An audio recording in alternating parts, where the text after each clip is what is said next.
Hello and welcome to Dynamic DCUO. Valmy here, and on this video we're going to cover some of the basic creation choices. So if you're new to the game, follow along. I have kind of a general idea of what I'm going to do, so I'm going to go through some of those basic choices, picking the body type. We'll just go with athletic normal for now. I'm going to go with villain because I just want to run this through the magic side, which is the Wonder Woman or Cersei missions, and I just think it's hysterical to listen to what Cersei says. So I'm going to go that route. I'm going to avoid the serious pose.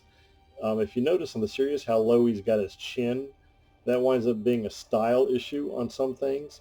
So usually I'll go with one of the others. Flirty is always fun. Powerful is the most common. Primal can be difficult because of the positioning. Comical, you really got to have the right character for. So powerful is usually the most common thing. I've been really wanting to try out the primal, so I think I'm going to do that just for this little test. We're going to go with magic. Which mentor you use really has no effect after level 30. Before level 30, the only difference it does is makes a difference on which missions you actually do. And Wind and I have both found that the magic seems to be a little bit easier, and I just love the dialogue. I want to choose fire as a power because it is one of the free powers, and it's a pretty easy thing to do and to show, and I know how to use it. And I always take flight for all of my characters. I've played around with super speed and acrobatics, usually like in nature or in different the solo missions like the Huntress thing or something, but just never really got the knack for them really well. Skimming is an alternate to flight that was added later and is not bad, but I find it awkward for when I'm trying to go straight up. I have to hold the space bar down to go straight up instead of being able to just fly up. So I tend to prefer flight all the way around. And I always suggest that you find one weapon that you're most comfortable with and use that same weapon for all of your characters. Now, maybe you're young and have really good hands and have no problem doing the many different weapons, but for a super powered loadout, you're not using your weapon very much anyway, so it becomes more of a utility than anything else. And for that reason, Wind and I tend to go with the hand blasters as a default. Now from here we get to appearance, and that's where all the fun begins and deciding on body type.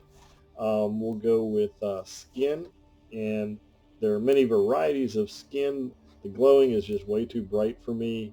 Lava I've tried and just I'm down to now only one character using lava skin. It was really neat at first, but there's many of these that have variants, and you can change the colors and make them work for you. I use plant on my water character actually, but for this one, what I'm going to go with.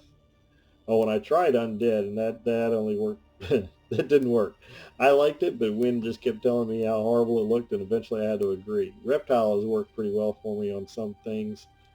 Leopard is what Monica is, but what I'm looking for is either tattooed or barbarian. Barbarian can be fun, but let's go tattooed. And for hair, let's not overthink it too much, as I overthink it too much. There we go. And once you have your skin and your hair, you have to go back to your appearance, to the costume and colors to make those adjustments. And I recommend adjusting your colors before you do your costume. And you may go back and forth a little bit so you can set on what you want your colors to be. And that's both skin, hair, eyes, costume, and here again I'm going to kind of just leave the skin colors default, and probably the hair and eyes, all that too. And I want to focus on the costume colors. And there you can go by the palette or customized channels. Customized channels is going item by item to make those differences. Palette is where you pick your main primary colors. Okay, I've set my color palette is with red as primary, is kind of a dark maroon red, and black as a secondary. And for my third color, I picked kind of a sort of bright orange, but I darkened it up some. We'll just kind of see how that goes and see how it looks on the outfit. back out of colors, go to appearance and costume. Okay, yeah, I went with some basic costume choices here, and some of them will look a little strange, and I'll explain as I go here. With the face, I like to start with the biker glasses because that's one of the things that is not readily accessible in the Watchtower, where a lot of the other basic styles you can buy in the Watchtower when you start up.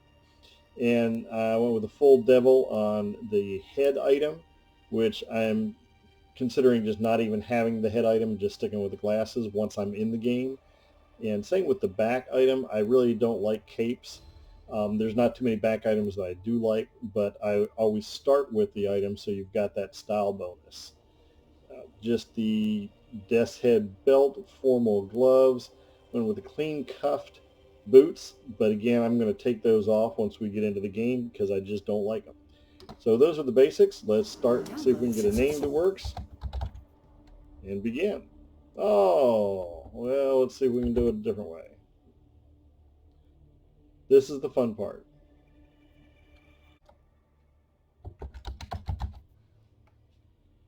Wow, somebody's been reading the same books as me.